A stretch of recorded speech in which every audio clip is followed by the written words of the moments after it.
అప్పుడు ముఖ్యమంత్రి కింద ఇంకా ఎన్టీఆర్ గారు ఉన్నప్పుడే చెప్పులు వేయించావు. వేయించి ఆయన కుర్చీ లాక్కున్న తర్వాత అప్పుడు ఢిల్లీ వెళ్ళి కప్పిపుచ్చుకోవడానికి ఢిల్లీ వెళ్ళి ఒక 10 మంది నాయకులను కలిసేసి ఢిల్లీ మనల్ని సమర్థించేస్తుందని ఒక బిల్డప్ ఇవ్వడానికి ఢిల్లీ వెళ్తావు. అదే రకంగా ఓటుకి కోట్లు విషయంలో కూడా అక్కడ తీసుకుని వెళ్ళి ఢిల్లీ వెళ్ళి ప్రత్యేక హోదాని తాకట్టు పెట్టి మరి అక్కడికి మళ్ళీ ఢిల్లీ వెళ్ళావు. ఇవాళ గౌరవ ముఖ్యమంత్రి గారు జగన్మోహన్ రెడ్డి గారిని బోసి డీకే అంటే లంజా కొడకాన్ని తిట్టిపించి అక్కడ ఢిల్లీ వెళ్ళి సమర్థించుకోవడానికి అక్కడ ఢిల్లీ వెళ్ళేవా అని ఇవాళ అడుగుతున్నాము. నిజంగా ఎంత బాధాకరం అని అంటే ఇవాళ 6 కోట్ల ప్రజలకి ప్రతినిధి అయిన ముఖ్యమంత్రి గారిని నీ చెంచా మనుషులతో నువ్వు మాట్లాడించి తిట్టించి పోనీ వాళ్ళు ఏదో ఉద్వేగపూరితంగా మాట్లాడారు, నీకు హుందా రాజకీయాలు 40 ఇయర్స్ ఇండస్ట్రీ అని చెప్తా వస్తావు కదా, మరి ఆ 40 ఇయర్స్ ఇండస్ట్రీలో ముఖ్యమంత్రి గారిని ఆ రకంగా దూషించకూడదని నీకు తెలీదా? ఒకవేళ మా వాళ్ళు ఉద్వేగపూరితంగా మాట్లాడారని నువ్వు 36 గంటలు దీక్ష చేసావు కదా, ఎందుకు గురించి చేసావు దీక్ష? ఆ దీక్షలోనైనా నేను ఆ మాటల్ని ఖండిస్తున్నాననే ఒక పదం నువ్వు మాట్లాడి ఉంటే నిజంగా నీ 40 ఇయర్స్ ఇండస్ట్రీకి నిజంగా ప్రజలు కూడా హర్షించేవారు. అంటే ఇవాళ ఒక రాష్ట్రంలో ముఖ్యమంత్రి గారిని తిట్టిస్తే అంటే మన దగ్గర ఉన్న అస్త్రాలన్నీ కంప్లీట్ అయిపోయినాయి, ఇంకా ఆఖరిగా వచ్చే ఏంట్రా అంటే తిట్లతో పాటు ఇంకొంచెం స్టెప్ ముందరికి వెళ్ళి బూతులు మాట్లాడించే ఒక వ్యక్తివి నువ్వు. ఈ రకమైన తిట్టిస్తూ మరి ఇవాళ ఒక బిరుదు కూడా పెడుతున్నావు రాష్ట్రానికి, స్టేట్ స్పాన్సర్డ్ టెర్రరిజం అని. అంటే అసలు ఎక్కడికి వెళ్ళిపోతున్నావు?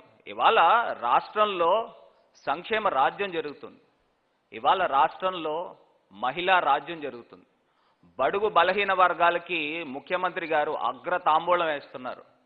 75 సంవత్సరాల స్వతంత్ర భారతదేశంలో ఆంధ్ర రాష్ట్రంలో బడుగు బలహీన వర్గాలకి మహిళలకి పెద్దపీట వేస్తుంటే మనకి ఏమవుతుంది? కడుపు మంట పుడతా ఉంటుంది. ఎందుకంటే ఇవాళ రాష్ట్రంలో ఏ ఎన్నికలకు వెళ్ళినా సరే ఎక్కడ ఎన్నికల్లో గెలవలేవు. మరి గెలవలేక తీసుకొచ్చి మరి ఆర్టికల్ 356 ఇంపోజ్ చేయాలా, ప్రెసిడెంట్ రూల్ తీసుకురావాలా, వ్యవస్థలను మేనేజ్ చేయాలా? మనకు వెన్నతో పెట్టిన విద్య కదా ఇవన్నీ కూడా. మరి ఏదో రకంగా ప్రెసిడెంట్ రూల్ తీసుకుని వచ్చి మనం రాష్ట్రంలో పబ్బం గడుపుకుందాం, ఈ రకమైన మనకు ప్రెసిడెంట్ని కలిస్తే ఇంకా ప్రెసిడెంట్ గారిని మనం సమర్థించారనే ఒక బిల్డప్ ఇక్కడ రాష్ట్రంలో ప్రజలకు చూపించాలనే ఒక ఆలోచనతో నువ్వు చేసే కార్యక్రమం అనేది ప్రతి ఒక్కరికి, చిన్న కుర్రోడు లాగు వేసుకున్న కుర్రోడు దగ్గర నుంచి అందరికి కూడా అర్థమవుతుంది. ఇవాళ నువ్వు మాట్లాడుతున్నావు. ఇవాళ నేను మాట్లాడేది ఏంటంటే ఇవాళ ఒక పనికిమాలిని చెంచా ఒక పట్టాభితో ఒక మాటలు మాట్లాడిస్తున్నావు. అసలు ఎంత దారుణం అంటే నిజంగా సభ్య సమాజం సిగ్గుపడే విధంగా ముఖ్యమంత్రి గారిని దూషిస్తాడు. ఒక్కసారి ఆ వీడియో ప్లే చేయండి, అసలు ఏ రకంగా మాట్లాడతాడు. ఇవాళ ఢిల్లీ వెళ్ళి ప్రెసిడెంట్ గారికి చూపించావా? విశాఖపట్నం ఏజెన్సీకి రావాల్సిన అవసరం దేనికి వచ్చింది? ఇవాళ ఆ తాడేపల్లి ప్యాలెస్ లో ఉన్నటువంటి దద్దమ్మ సన్నాసికి చెప్తా ఉన్నా, నీకు దమ్ముంటే నల్గొండ తెలంగాణ పోలీసులకు ఇవ్వ నోటీసు, నువ్వు ఇవ్వు తెలంగాణ పోలీసులకు నోటీసు. ఆ తాడేపల్లి ప్యాలెస్ దద్దమ్మకి చెప్తా ఉన్నా, అరే బోసడీకే నీకు దమ్ముంటే తెలంగాణ పోలీసులకు ఎవరా నోటీసు, నువ్వు తమిళనాడు పోలీసులకి ఇవ్వ నోటీసు, యూపీ పోలీసులకి ఇవ్వ నోటీసు, గుజరాత్ పోలీసులకి ఇవ్వ నోటీసు, నీ గుంటూరు ఎస్పీకి ఎవరా బోసడీకే నోటీసులు? నక్క ఆనంద్ బాబు రెస్టారెంట్ నువ్వు నోటీసు? ఒక దద్దమ్మలాగా ఒక చవటలాగా తాడేపల్లి ప్యాలెస్ లో కూర్చుని బోసడీకే నువ్వు నోటీసులు ఇస్తావా? ఈ పాలేరు గాడిని ఆడిస్తున్నటువంటి ఆ పబ్జీ దొర ఆ తాడేపల్లి ప్యాలెస్ లో కూర్చుంటాడు, పబ్జీ దొర. ఆ పబ్జీ దొరకి చెప్తా ఉన్నా, మీకు నిజంగా దమ్ముంటే గంజాయి అక్రమ రవాణా చేస్తున్నటువంటి స్మగ్లర్ల పైన చూపించండి మీ ప్రతాపం. ఇప్పుడు అదే రకంగా 36 గంటలు దీక్ష చేసావు. మరి 36 గంటలు దీక్ష దేనికి చేసావు? ఇలాంటి పనికిమాలిన సన్నాసులు ముఖ్యమంత్రి గారిని ఈ రకంగా దూషిస్తే కనీసం మా వాడు మాట్లాడిన మాట తప్పు, నేను ఖండిస్తున్నాను అని హుందా రాజకీయాలు ఎక్కడికి వెళ్ళిపోయినాయి? నీ 40 ఇయర్స్ ఇండస్ట్రీ ఎక్కడికి పోయింది? ఈ రకంగా తిట్టిస్తావా? మళ్ళీ ఆ 36 గంటల దీక్షలో కూడా మొత్తం అందరూ కూడా రెచ్చగొట్టి ఒక ఉద్వేగపూరితంగా మాట్లాడిస్తూ ఆ బోండా ఉమా మాట్లాడాడు. ఏదో చిటికేస్తేనంట మొత్తం తాడేపల్లిని మొత్తం గుమ్మగూడించేసి మొత్తం ఇచ్చేసేస్తాడంట. ఒకసారి ఆ బోండా ఉమా వీడియో వేయండి. పట్టాబైతే ఏదైతే అన్నాడో బోసిడీకే అని ఇవాళ రాష్ట్రంలో ప్రజలందరూ ఇదేమి బోసిడీకే పాలన అని రాష్ట్రంలో పేద వర్గాలు ప్రజలు అందరూ కూడా అంటా ఉన్న విషయాన్ని ఇవాళ గుర్తు చేస్తా ఉన్నాం ఈ వైసీపీ పార్టీకి అని చెప్పి తెలియజేస్తా ఉన్నా. ఒక వ్యక్తి పట్టాబన్నాడని దాడి చేశాం, ఇక్కడ ప్రెస్ మీట్ పెట్టారని మీ గూండాల్ని. అంటే నువ్వు దీక్ష చేస్తూ ఈ రకంగా ఆ బోసిడీకే అన్న మాటను సమర్థిస్తూ దీక్షలు చేస్తావు. ఇది ఎక్కడ ఇది ప్రజాస్వామ్యమా? నువ్వా మాట్లాడేది? టెర్రరిజంని స్పాన్సర్ చేసి మాట్లాడించేది ఎవరని ఇవాళ అడుగుతున్నాము. అంటే ఈ రకమైన మాటలు మాట్లాడుతూ ఈ రకమైన వ్యవహారాలు చేస్తూ ఇవాళ ముఖ్యమంత్రి గారు ఎన్ని కార్యక్రమాలు చేస్తూ ఉంటే కడుపు మంట పుడతా ఉంది. మంట పుడుతూ 36 గంటలు దీక్ష అంట. మరి ఇవాళ అసాంఘిక శక్తులకి రారాజు కింద ఉన్న ఏకైక వ్యక్తి మన రాష్ట్రంలో ఎవరైనా ఉన్నారు అని అంటే అది కేవలం చంద్రబాబు నాయుడు గారని క్లియర్ కట్గా ఈ యొక్క నీ 36 గంటల దీక్షలో క్లియర్ కట్గా అర్థమవుతుంది. అంటే బోండా ఉమా అంట చిటికేస్తాడట, చిటికేస్తే మొత్తం తాడేపల్లిని ముట్టడించేస్తాడంట. ఏంటి ఎక్కడికి వెళ్ళిపోతున్నాం? మనం చిటికేస్తే ఏదో ఆవలించినప్పుడు ఏదో చిటికేసుకోవడానికి పనికొస్తుంది తప్పితే అంతకుమించి మనం చిటికలు దేనికి కూడా పనికిరావు. ఇవాళ క్లియర్ కట్గా చెప్తున్నాం. మళ్ళీ ఇంకొక తెలుగుదేశం నాయకులు చెప్తున్నారు ఈ బోసిడీకే అంటేనంట దానికి అర్థం అంట బాగున్నారా అని అర్థం అంట. మరి ఇప్పుడు తమరు ఢిల్లీ వెళ్ళారు కదా, అక్కడ ఢిల్లీ వెళ్ళినప్పుడు అక్కడ ఉన్న ఢిల్లీలో పెద్దలందరినీ ఏమని పిలుస్తున్నారు? అరే క్యారే బోసిడీకే అని పిలుస్తున్నారా? ఏమని పిలుస్తున్నారు? అక్కడ ప్రెసిడెంట్ గారి దగ్గరికి వెళ్ళి ఇప్పుడు బాగున్నారా అనే పదం మాట్లాడుతున్నావు, నువ్వు అక్కడికి వెళ్ళి ఏం మాట్లాడుతున్నావు? క్యారే బోసిడీకే అన్నావా? అక్కడ ఢిల్లీలో ఉన్న పెద్దలను అని చూడు, బోసిడీకే అని నువ్వు అని చూడు, అక్కడ చెప్పించుకుని నేను అక్కడే కొట్టుండేవారు. మరి నువ్వు మాట్లాడే మాటలు ఏ రకంగా ఉంటున్నాయి? దానికి నువ్వు ఏం మెసేజ్ ఇస్తున్నావు? ఇవాళ నిజంగా ప్రజలందరూ కూడా అసహించుకునేలాగా నువ్వు మాట్లాడే మాటలు. మరి ఏం చెప్పడానికి వెళ్ళావు నువ్వు? ఇవాళ మోడీ గారిని సాక్షాత్తు ప్రధానమంత్రి గారిని తిట్టిన సీడీలను చూపించడానికి వెళ్ళావా ప్రెసిడెంట్ గారికి? లేకపోతే అమిత్ షా గారిని హోంమంత్రి గారిని ఇక్కడ తిరుపతి వచ్చినప్పుడు రాళ్లతో ఇసిరిపించిన వీడియోలు చూపించడానికి వెళ్ళావా? ఏం చూపించడానికి వెళ్ళావు? దేనికి ఏం చూపించడానికి వెళ్ళావు? అంటే వాస్తవాలన్నీ కూడా కప్పిపుచ్చి ఏదో రకంగా ముఖ్యమంత్రి గారిని తిడితే రాష్ట్రంలో ప్రజలు రియాక్ట్ అవుతే దాన్ని అల్లర్ల కింద సృష్టించాలి. మత రాజకీయాలు అయిపోయినాయి, కుల రాజకీయాలు అయిపోయినాయి, ఇప్పుడు కొత్తగా డ్రగ్స్ రాజకీయాలు తీసుకొస్తూ దాంట్లో బూత్ రాజకీయాలు యాడ్ చేస్తున్నాం. అయ్యన్న పాత్రుడితో బూతులు తిట్టించడం, ఏదో పిచ్చినాకుడికంట ముఖ్యమంత్రి గారిని. అసలు అనాల్సిన మాటలేనా? అసలు మనం ఎక్కడికి వెళ్ళిపోతున్నాం? మనం రాష్ట్రంలో మనం నిజంగా ప్రజలు మనల్ని గౌరవంతో నిజంగా నాకే ఆశ్చర్యం అనిపిస్తూ ఉంది. ప్రజలు 3 సార్లు ముఖ్యమంత్రి నిన్ను ఎట్లా చేశారా అని. ఇవాళ మళ్ళీ కొత్తగా ఇవాళ డ్రగ్స్ రాజకీయం ఒక మాట చెప్తున్నాడు. ఇందాక ఇప్పుడు ప్రెస్ మీట్లో చంద్రబాబు నాయుడు గారు చెప్తున్నాడు, ఒకప్పుడంట ఆంధ్రప్రదేశ్ అభివృద్ధిలో నంబర్ 1 అట, నంబర్ 1. ఇప్పుడు డ్రగ్స్ గంజాయిలో నంబర్ 1 అట.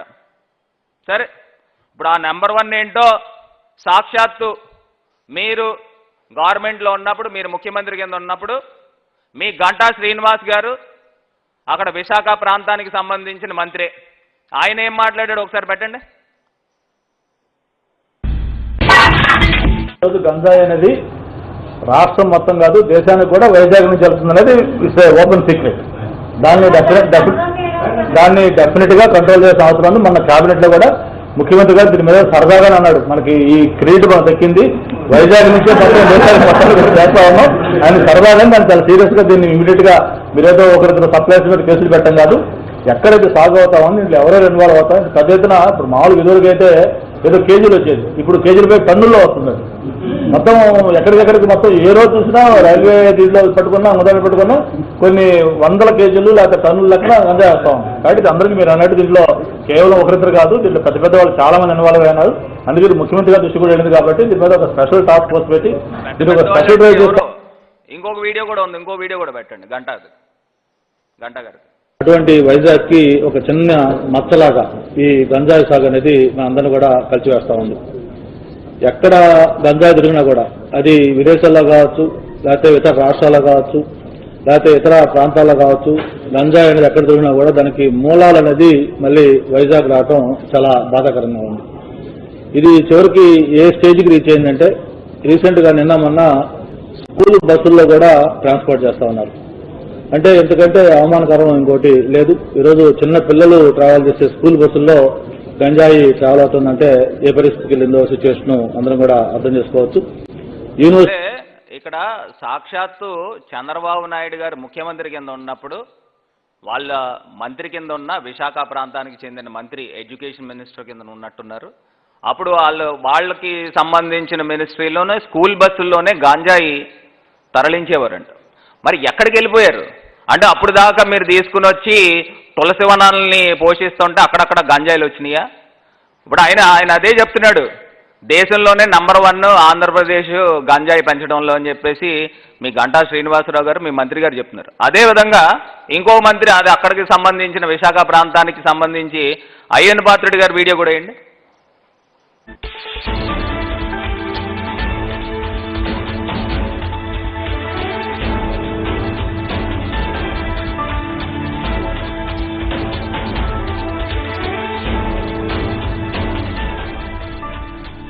గంజాయి స్మగ్లింగ్ లో అందరి హస్తం ఉందని ఏపీ మంత్రి అయ్యన్న పాత్రుడు అన్నారు. అన్ని విభాగాలకు సంబంధించిన వ్యక్తులు గంజాయి అక్రమ రవాణాలో కీలక పాత్ర పోషిస్తున్నారన్నారు. సమావేశాల వల్ల ఉపయోగం లేదని ఇలాంటి వారిని కఠినంగా శిక్షిస్తేనే సమస్య పరిష్కారం అవుతుందన్నారు. గంజాయి రవాణాలో పోలీసుల పాత్ర కూడా ఉందంటూ సంచలన వ్యాఖ్యలు చేశారు. గ్రేటర్ విశాఖలో డివిజన్ల సంఖ్య 100కి పెంచాల్సిన అవసరం ఉందని మంత్రి అయ్యన్న చెప్పారు. ఈ పంట ఎక్కడికి రవాణా అవుతుంది, ఎవరి ద్వారా రవాణా అవుతుంది, దాంట్లో ఉన్నటువంటి పెద్దలు ఎవరు, ఈ రవాణా అవుతున్న సరుకు ఎక్కడికి వెళ్తుంది, చెన్నై వెళ్తుంది, చెన్నై నుంచి హైదరాబాద్ వెళ్తుంది, ఇవన్నీ కూడా అన్ని డిపార్ట్మెంట్లకి ఓపిడిగా తెలిసిన విషయం. అంటే నేనేమంటానంటే ఇక ఎంక్వైరీ ఇది కాకుండా ఇది ఆల్రెడీ పోలీస్ డిపార్ట్మెంట్ తెలుసు, ఎక్సైజ్ డిపార్ట్మెంట్ తెలుసు, ఏ గ్రామాల్లో ఏ పెద్దలు సహకరిస్తున్నారో తెలుసు. కాబట్టి అటువంటి పెద్దలతో అందరినీ గుర్తించి ఒక పీడీ యాక్ట్ పెట్టి వాళ్ళందరినీ లోపడేస్తే ఒక భయం వస్తుంది, కంట్రోల్ చేయడానికి అవకాశాలు ఉంటాయి. అడ్మినిస్ట్రేషన్ కష్టం అవుతుంది. అంచేత నేను కాకినాడ చూసాం 6 వేలే వాటర్స్. అలా కాకుండా విశాఖపట్నంలో 10,000 నుంచి 15,000, 15,000, 18,000 అలా చేసిన డివైడ్ చేసినట్లయితే ఒక 100 వార్డులు వస్తాయి. 100 వార్డులు వస్తే పరిపాలన చేసిన వాళ్ళు కూడా అడ్మినిస్ట్రేషన్ ఈజీగా ఉంటుంది. అంటే డెవలప్మెంట్ బాగుంటుంది. కాబట్టి 100 వార్డులు చేయాలని చెప్పి ఏకగ్రీవంగా అందరూ ఎమ్మెల్యేలు అందరూ మంత్రులు కూడా సీఎం గారిని కోరాం అలా చేయమని. అది కూడా డిసెంబర్. ఇప్పుడు మీరు సాక్షాత్తు చంద్రబాబు నాయుడు గారు ముఖ్యమంత్రి కింద ఉన్నప్పుడు వీళ్ళిద్దరూ విశాఖ ప్రాంతానికి చెందిన మంత్రులు, వాళ్లే క్లియర్ కట్గా అడ్మిట్ అవుతున్నారు. అంటే మనం అక్కడ ఏ రకంగా ఉందని అంటే మీరు గాంజాయి ఏ రకంగా పెద్ద పెద్దోళ్ళు ఉన్నారని చెప్తున్నారు దీని వెనకాల. అంటే మంత్రుల కన్నా పెద్ద పెద్దోళ్ళు ఎవరనేది ఒక్కసారి రాష్ట్ర ప్రజలందరినీ కూడా గమనించమని కోరుతున్నాను. అదేవిధంగా వీళ్ళకి కనీసం సిగ్గు అనేది ఉందా? ఇవాళ మాట్లాడుతున్నారు, ఇవాళ రాష్ట్రంలో ఎక్కడ పడితే అక్కడ, అది ఒక రకంగా చెప్పాలంటే ఒరిస్సా ఆంధ్ర బార్డర్ ఓఏబీ అంటారు. ఆ ఓఏబీ ప్రాంతంలో ఎప్పటి నుంచో ఉన్న వాటిని కోకటి వేళ్ళతో పెకిలిచ్చేదానికి ఇప్పుడున్న పోలీస్ యంత్రాంగం ఎప్పటికప్పుడు తనిఖీలు చేస్తూ పట్టుకుంటుంటే ఇవన్నీ కూడా బయటకు వస్తున్నాయి. మరి పట్టుకుంటుంటే బయటకు వస్తున్నప్పుడు మీడియాకు వస్తాయి. ఇప్పుడు తీసుకొచ్చి ఈ రకంగా ప్రభుత్వం పైన బురద జల్లే కార్యక్రమం చేస్తున్నారు. ఇప్పుడు గుజరాత్లో హెరాయిన్ పట్టుకుంటే దాని కన్సైన్మెంట్ బుక్ చేసిన అడ్రస్ విజయవాడలో ఉందనేది బురద జల్లుతున్నారు. ఎన్ఐఏ క్లీన్ చీట్ ఇచ్చారు క్లియర్ కట్గా ఏ రకమైన సంబంధం లేదని. మరి ఇవాళ ఏపీలో పోర్ట్లు లేవా? మరి ఒకవేళ ఇక్కడి నుంచి చేయాలంటే గుజరాత్లో దిగుమతి ఎందుకు అయింది? మరి గుజరాత్ ప్రభుత్వం పైన బాబు ఎందుకు ఆరోపణలు చేయట్లేదు? ఇవాళ ఒకటే అడుగుతున్నాము, అంటే ఒకవేళ గుజరాత్ ప్రభుత్వం పైన ఆరోపణలు చేస్తే తమరు తోలు ఒలిచేస్తారని బీజేపీ వాళ్ళు తమరు తెలుసు, అందు గురించి ఇక్కడ వాళ్ళ గురించి మాట్లాడడం. అదేవిధంగా ముంబైలో డ్రగ్స్ కుప్పలు తిప్పలుగా దొరుకుతుందనేది వార్తలు. మరి అక్కడ ఎందుకు మాట్లాడవు? అక్కడ శివసేన వాళ్ళు మొత్తం నడుము విరిచేస్తారని తెలుసు, మళ్ళీ అక్కడ గురించి మాట్లాడవు. మరి ఇవాళ తీసుకొచ్చి హైదరాబాద్లో తమరు చుట్టాలు డ్రగ్స్ వాడుతున్నారనేది ఒక బహిరంగంగా సోషల్ మీడియా ఏంటి ప్రతి ఒక్కళ్ళు కూడా చెప్పుకునేదే. మరి ఎన్ని ఆరోపణలు వచ్చినాయి. మరి కేసీఆర్ గారి మీద కూడా మీరు మాట్లాడితే కోట్ల నోట్లు బయటకు వస్తాయని మళ్ళీ అదొక భయం. అంటే ఇక్కడ తీసుకుని వచ్చి ఆంధ్ర రాష్ట్రంలో ఉన్న యువతని నెపం వేయడం. ఆంధ్ర రాష్ట్రంలో ఉన్న ప్రతి కుటుంబంలోనూ యూత్ అందరూ కూడా డ్రగ్స్కి ఎడిక్ట్ అయిపోయారు. ఆ పరువును నువ్వు తీసుకెళ్ళి అవాస్తవాలు నువ్వు తీసుకెళ్ళి ఢిల్లీలో ప్రచారం చేయడం. అంటే ఎక్కడికి వెళ్ళిపోతున్నావు? అంటే మన దగ్గర పదవి లేకపోతే, మన దగ్గర అధికారం లేకపోతే రాష్ట్రం పరువుని ఈ రకంగా తీస్తావా? అంటే నిజంగా రాష్ట్రంలో ప్రజలందరూ కూడా ఒకసారి గమనించండి, ఈయన చేసే కార్యక్రమాలు ఏంటి. మన దగ్గర ఉన్న అస్త్రాలన్నీ అయిపోతే తిట్లస్త్రం, బూతులస్త్రం. అంటే ఇప్పుడు నువ్వు తీసుకొచ్చి విగ్రహాల ధ్వంసం, అక్కడ టెక్కలిలో నంది విగ్రహాన్ని ఎవరు పెకలించారు? తెలుగుదేశం నాయకులు పెకలించారు. అదేవిధంగా రాజమండ్రిలో బుచ్చయ్య చౌదరి గారు వాళ్ళ పిఏను వాళ్ళు మనుషులు విగ్రహాలకి మలినాలు పూశారు. సీసీ ఫుటేజీలు అన్నీ క్లియర్ కట్గా ఉన్నాయి. అంటే ఏ రకంగా రాజకీయాలు చేస్తున్నారు, ఆఖరికి దేవుళ్ళు కూడా వదలకుండా రాజకీయాలు చేస్తున్నారు. ఇవన్నీ కూడా నువ్వు తీసుకుని వచ్చి మన పిల్లల్ని డ్రగ్స్ ఎడిక్ట్ అని చెప్పేసి ఒక ముద్ర వేయడానికి నువ్వు ఢిల్లీ వెళ్ళావా అని ఇవాళ అడుగుతున్నాం. అంటే ఎక్కడికి వెళ్ళిపోతున్నావు? మన రాష్ట్రం ఎక్కడికి తీసుకెళ్ళిపోతున్నావు? అంటే ఈ రకంగా నువ్వు తీసుకొచ్చి రాష్ట్రాన్ని భ్రష్టు పట్టించడానికి నువ్వు ఢిల్లీ వెళ్ళావు. అదేవిధంగా ఆర్టికల్ 356 కంట ఇందుకోసం ఉపయోగించడానికి, అంటే తాను ఎట్లాగో ఎన్నికల్లో గెలవలేడు, ఏదో రకంగా వ్యవస్థలను మేనేజ్ చేయాలి, ఏదో రకంగా నువ్వు తీసుకొచ్చి రాష్ట్రాన్ని భ్రష్టు పట్టించి ఏదో రకంగా రద్దు చేయాలి. అవేనా నువ్వు చేసే ఆలోచనలు? నేను ఇవాళ ఒక్కటే మాట చెప్తున్నాను, ఇంత దారుణమైన రాజకీయాలు, ఇంత నీచ రాజకీయాలు, నిజంగా 40 ఇయర్స్ ఇండస్ట్రీ అని చెప్పుకునే ఇలాంటి వ్యక్తులు నిజంగా రాజకీయాల్లో ఉన్నందుకు మాలాంటి యూత్ అందరం కూడా నిజంగా సిగ్గుపడాలి. నిజంగా ఒక్కటే మాట చెప్పేది ఏంటంటే, ఇవాళ ఢిల్లీ వెళ్ళావు, ప్రెసిడెంట్ గారిని, హైయెస్ట్ పోస్ట్ ఢిల్లీలో, ఇండియాలోనే ప్రెసిడెంట్ ఆఫ్ ఇండియా, నువ్వు ఢిల్లీకి అక్కడికి వెళ్ళి ఆయన దగ్గర అబద్ధాలు చెప్తూ ఇవాళ రాష్ట్రం పరువు తీస్తూ ఈ రకంగా మాట్లాడుతున్నందుకు సార్ ఒక్కటే అక్కడ ఢిల్లీలో ప్రెసిడెంట్ గారికి కూడా విజ్ఞప్తి చేసేది ఏంటంటే, ఇతను ఢిల్లీ కదలకు ముందే ఇమీడియట్గా మీ దగ్గర అవాస్తవాలు అబద్ధాలు చెప్పినందుకు ఇమీడియట్గా అక్కడ ఢిల్లీలో ఈ చంద్రబాబు నాయుడు అనే ఒక గూన్ లాంటి వాళ్ళని, అక్కడ ఉన్న అతను కూడా తిరిగిన వాళ్ళని అందరినీ కూడా ఇమ్మీడియట్గా అరెస్ట్ చేయండి సార్ ప్లీజ్. మీరు అక్కడ ఇమ్మీడియట్గా చంద్రబాబు నాయుడు గారిని అరెస్ట్ చేసి, ఇప్పుడు మన భారతదేశంలో ఇదివరకు దీవులు ఉండేవి, అండమాన్ దీవులు లాంటి, అలాంటి దీవులు ఇంకా చాలా దీవులు ఉన్నాయండి, అది ఐడెంటిఫై చేసి ఈ చంద్రబాబు నాయుడు అనే వ్యక్తిని తీసుకొచ్చి అలాంటి దీవుల్లో వేస్తే నిజంగా ప్రజలందరూ కూడా హర్షించే రోజులు వస్తాయండి. ఈ రకంగా ఒక ప్రెసిడెంట్ ఆఫ్ ఇండియాకి ఈ రకమైన అబద్ధపు మాటలు తీసుకుని వచ్చి స్టేట్ స్పాన్సర్డ్ టెర్రరిజం అనే నిజంగా నెపాన్ని వేస్తున్నందుకు నిజంగా ఇవాళ చాలా బాధతో చెప్తున్నాము. నిజంగా ఇవాళ మహిళా రాజ్యం జరుగుతుంది. మహిళలందరికీ కూడా 78 లక్షల మందికి వైఎస్ఆర్ ఆసరా అనే కార్యక్రమం ఇస్తుంటే ఇవాళ నిజంగా ముఖ్యమంత్రి గారే చిన్న పిలిపిస్తే రాష్ట్రం ఏ రకంగా ఉంటుంది? ఇవాళ చంద్రబాబు నాయుడు గారు మాట్లాడే మాటలు నిజంగా ఎంత హాస్యాస్పదంగా ఒక జోకర్లా మాట్లాడుతున్నాడు. ఇవాళ రాష్ట్రంలో ఇవాళ దేశ ప్రధానమంత్రి గారిని, మళ్ళీ అదేవిధంగా హోమ్ మినిస్టర్ గారిని కూడా అపాయింట్మెంట్ అడుగుతాడు. ఏం పెట్టుకుని అపాయింట్మెంట్ అడుగుతావు? అంటే ఇవాళ ముఖ్యమంత్రి గారిని ఇలా బోస్ డీకే అని తిట్టేనని చెప్పడానికి నువ్వు అపాయింట్మెంట్ అడుగుతున్నావా? ఏ రకంగా అడుగుతున్నావు? ఇవాళ ప్రజలందరూ కూడా నిన్ను అసహించుకుంటున్నారనే ఒక అంశాన్ని, గ్రౌండ్ రియాలిటీని చంద్రబాబు నాయుడు గారు తెలుసుకోవాల్సిందిగా ఈ యొక్క ప్రెస్ మీట్ ద్వారా తెలియపరుస్తున్నాం.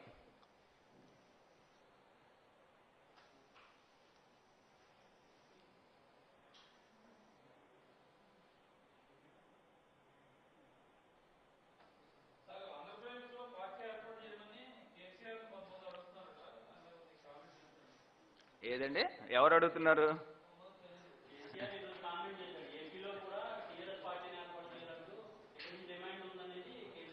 సర్లేండి, ఇప్పుడు రకరకాల వాళ్ళు రకరకాల మాటలు మాట్లాడతారు. లేదా చంద్రబాబు నాయుడు అడిగిస్తూ ఉంటాడేమో, తీసుకెళ్ళి లేకపోతే వాళ్ళ పార్టీని విలీనం చేయమండి. అందులో ఎక్కడ ఉందండి అసలు కరెంటు కోత? ఎక్కడ ఉంది? ఇవాళ తీసుకొచ్చి అబద్ధపు ప్రచారాలను తీసుకొచ్చి మాట్లాడుతున్నారు. అసలు కరెంటు కోతలు ఎక్కడున్నాయి? ఇవన్నీ కూడా అధిగమించుకుంటూ ముందుకు వెళ్తున్నాము. ముందుకు వెళ్తుంటే తీసుకొచ్చి ఇలా రాళ్ళు విసిరే వాళ్ళే చాలామంది ఎక్కువ ఉంటారు. ఎప్పుడు కూడా పచ్చని చెట్టు పైన, కాయలున్న చెట్టు పైన రాళ్ళు వేస్తూ ఉంటారు. ఓకే.